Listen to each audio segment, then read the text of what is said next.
Hey guys, this is Caitlin Brower and Heather Lee, and we're doing a presentation on the self-determination and enjoyment enhancement model. So first of all, there's the history, and this model was created by John Dottillo and Richard Williams and Douglas Kleber, and it was created in 1998. Right, so foundational theory, this model suggests that therapeutic recreation services contribute to personal growth and well-being through creating environments that are conducive to enjoyment and self-determination. And so the definition of TR in the self-determination and enjoyment enhancement model is that the purpose of TR is to treat physical, social, cognitive, and emotional conditions associated with illness, injury, or chronic disability through the use of a variety of interventions. Right, so there are 6 different model components with this model, and they are as follows. The first one is self-determination, and that's when participants become responsible for events of their lives, they make decisions, and they communicate their preferences and set goals. As TRS, we're going to assist in developing decision-making skills, setting their goals, and increasing self-awareness. The second is intrinsic motivation. It's where participants seek challenges that will allow them to use their skills and abilities, and they'll do it because they enjoy it. TRS application is to assist in exploring interests to reinforce naturally occurring positive feedback.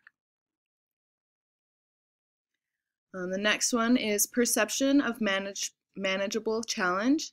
This is when the participant will feel that their skills and abilities match the challenge of the activity, and they will reach a level of flow in this concept. The TRS will assess the abilities of the participant and make adaptations where they're needed, and then help build the skills that you're working on. There's investment of attention. When participants in the activity are in flow, they feel that they have a strong sense of control. The goals are clear and they understand what they're supposed to be doing, and then their skills and challenges are balanced. As a TRS, we are to reduce the distractions in the environment and will help the participant develop correct perceptions about their success and failure in the activity. The fifth one is enjoyment. It's taking pleasure in something and benefiting from something. And this is one of the outcomes of the model, and this as well as functional improvement. When they're experienced, then it will increase the other level of the components. It's just kind of a cycle that they go through. And then the functional improvement is when their physical, emotional, and social and cognitive skills are improved. This is I guess a picture depicting the model, and it shows you how they're all related to each other. You have enjoyment and functional improvement there at the bottom, and then the arrows just show you that, one leads to the next and to the next and to the next, so that this is something that can continue throughout life. Okay, so now we have unique attributes, and one of the things that we thought would be kind of helpful for us is going into TR is to go over the API process and how this model is different when using the API process. So the first part is assessment, and the way it's different is the way the participants are assessed as to their own abilities to assess leisure skills.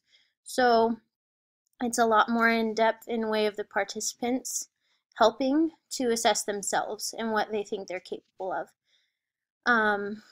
Their skills associated with reducing distractions, avoiding disruptive feedback, focusing on positive attributions,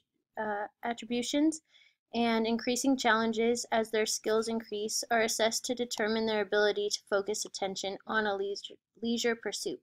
So they have to be able to focus in that leisure activity. And then thirdly, in the assessment, the TRS will assess the enjoyment during the activity. So watch the participant and see if they're actually enjoying it. So the second part is planning in the API process.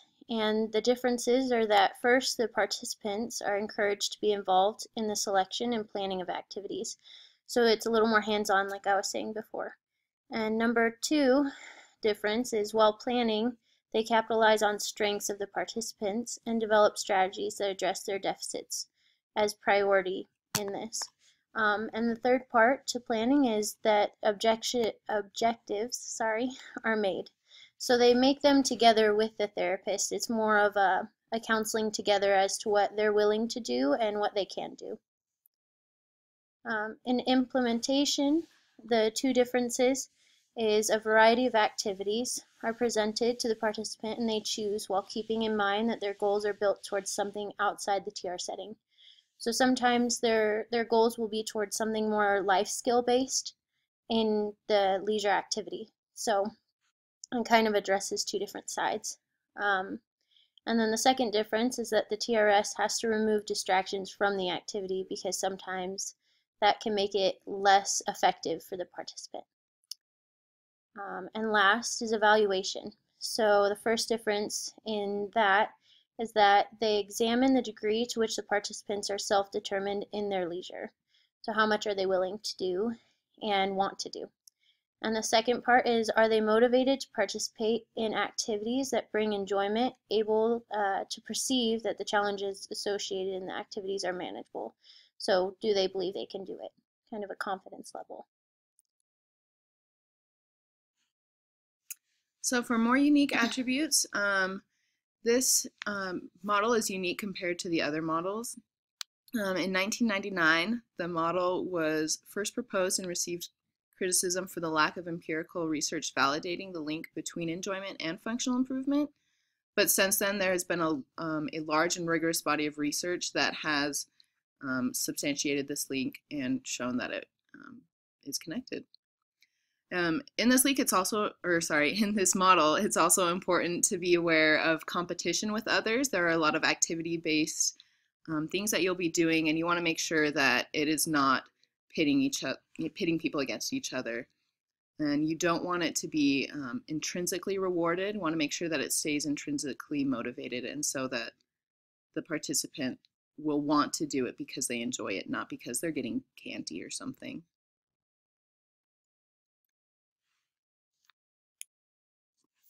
And then you've got the goal of TR with this model is to support participants in developing and increasing self-determination and enjoyment, ultimately leading to greater functional improvement. Okay, so the strengths of this model.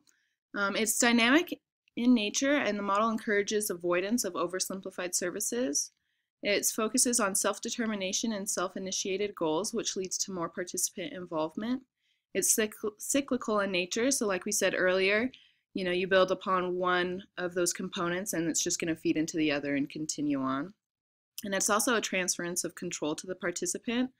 As you're building those skills and that self-determination and intrinsic motivation, it's going to be something that the participant will want to continue and won't need the TR specialist to continue to initiate.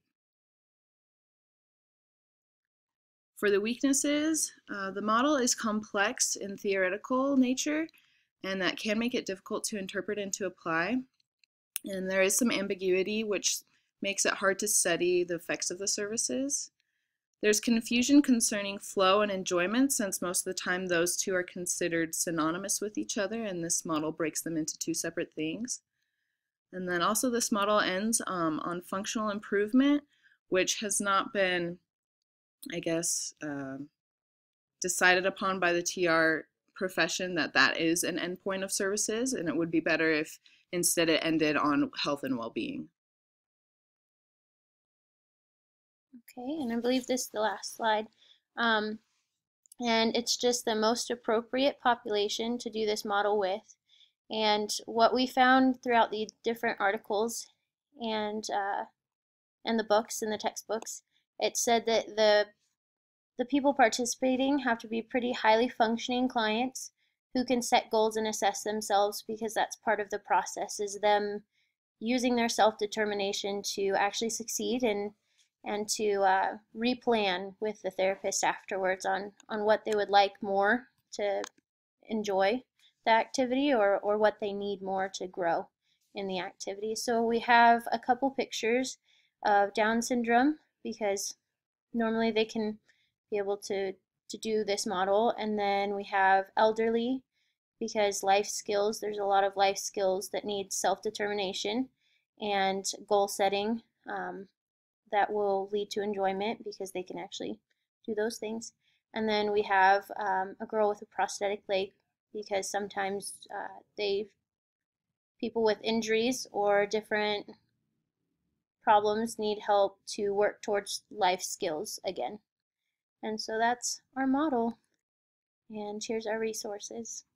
Thanks for watching.